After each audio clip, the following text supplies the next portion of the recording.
Bueno, estamos hoy en la clase del Nuevo Testamento. Estamos en el tiempo de Jesucristo en la tierra. Y tenemos que contemplar algo, anunciado por generaciones, hablado desde el principio del principio. Los profetas lo profetizaban de que nacería el Salvador. La nación de Judá con sus ojos vio el gran nacimiento de Cristo Jesús en la tierra. Y antecedió a este proceso circunstancias que usted debe leer en los evangelios. Léase usted el evangelio de Mateo y ojalá los 4 evangelios, la parte principal del nacimiento de Jesucristo, para que usted se llene del conocimiento del entorno, de lo que allí se movió. Algo poderoso estaba ocurriendo sobre una nación, como ya la describí, que estaba un poco caída, deprimida por la situación que vivía. Pero nace la luz de Cristo, viene el resplandor de la gloria de Dios, anunciado, repito, por los profetas, ahora por Juan el Bautista. Jesucristo comienza su vida aquí en la tierra. Aunque sabemos por los conocimientos de la palabra que Jesucristo existió desde el tiempo de los principios, pero encarnó en María, en la Virgen, ¿sí? Por obra del Espíritu Santo, y viene con una misión específica. No solamente ser el cordero inmolado que moriría y derramaría su sangre, definitivamente el último sacrificio para el perdón de todos nuestros pecados, sino que vino además a enseñarnos a vivir aquí en la tierra en paz, en armonía los unos con los otros, en obediencia a Dios, en sujeción al Padre y además vivir en santidad. Esa era la misión específica, aparte de que Jesucristo también vino a luchar contra todo principio de religiosidad que el Sanedrín, que era el gobierno de la iglesia judía, les había impuesto a los judíos. Entonces oprimían a los judíos con la ley y no la cumplían ellos. El imperio romano oprimía a los judíos con los impuestos y con leyes judías de comportamiento cívico. Pero vino el Salvador a ofrecerles otra cosa distinta.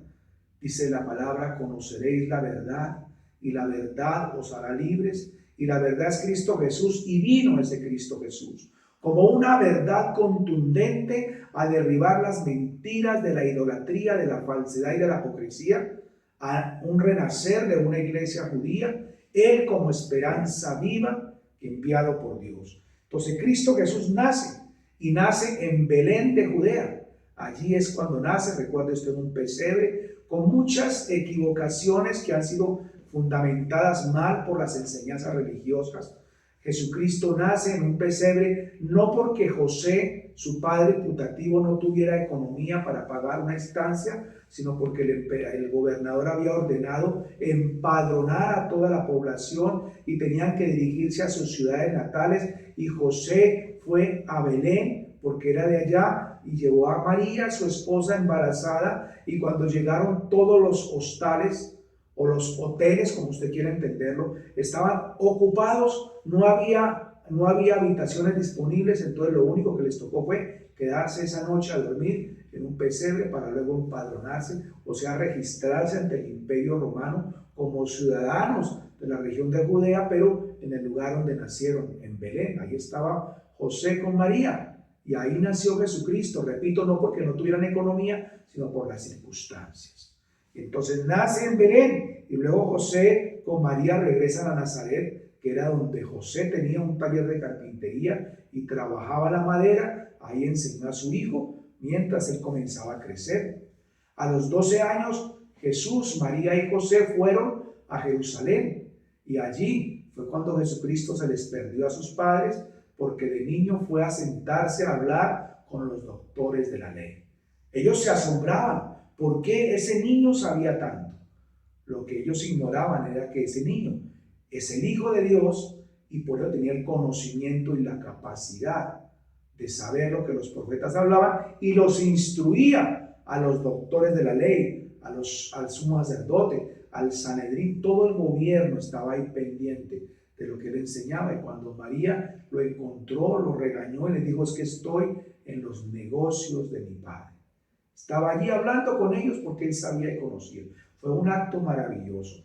Y entonces ese niño crecía en gracia, en estatura y en sabiduría, como está registrado en el Evangelio de Lucas, en el capítulo 2, versículo 52. Ahí está, crecía de la manera en que Dios quería. Y comenzó a predicar y a enseñar dos cosas distintas. Jesucristo predicaba acerca de la verdad. Él decía, soy la verdad, soy el Hijo de Dios. Predicaba de su Padre, del Padre eterno, y enseñaba a vivir conforme Dios quería que ellos aprendieran a vivir. Y como Dios quiere que tú y yo aprendamos a vivir, ahí están los evangelios.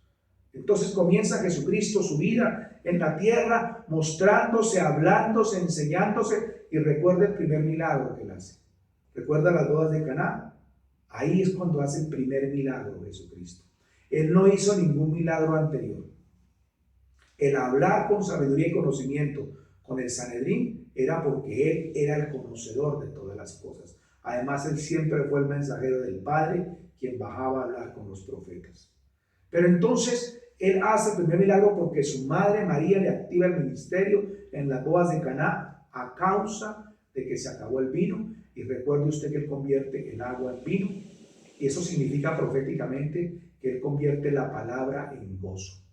Porque los judíos venían de leer la ley que les traía tristeza y les traía carga. Pero Cristo viene y dice, no, la Biblia les tiene que traer gozo.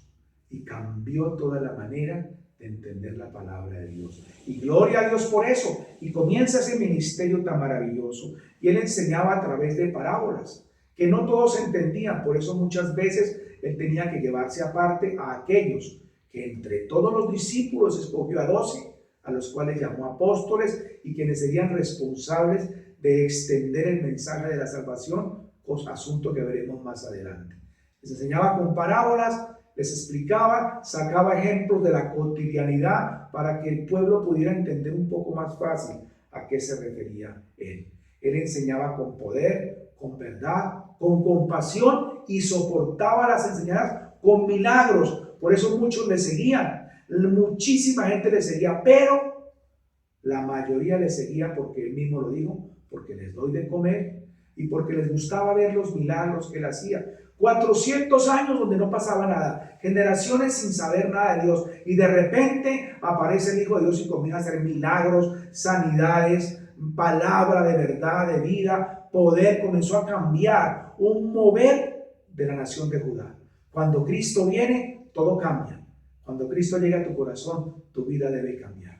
Y eso fue lo que pasó. Comenzó algo que ellos no esperaban. Comenzó la palabra a hacerse efectiva. Dice el Evangelio de Juan, y el Verbo se hizo carne y habitó entre nosotros. Gloria a Dios por el comienzo de la vida de Cristo aquí en la tierra. Hasta nuestra próxima clase.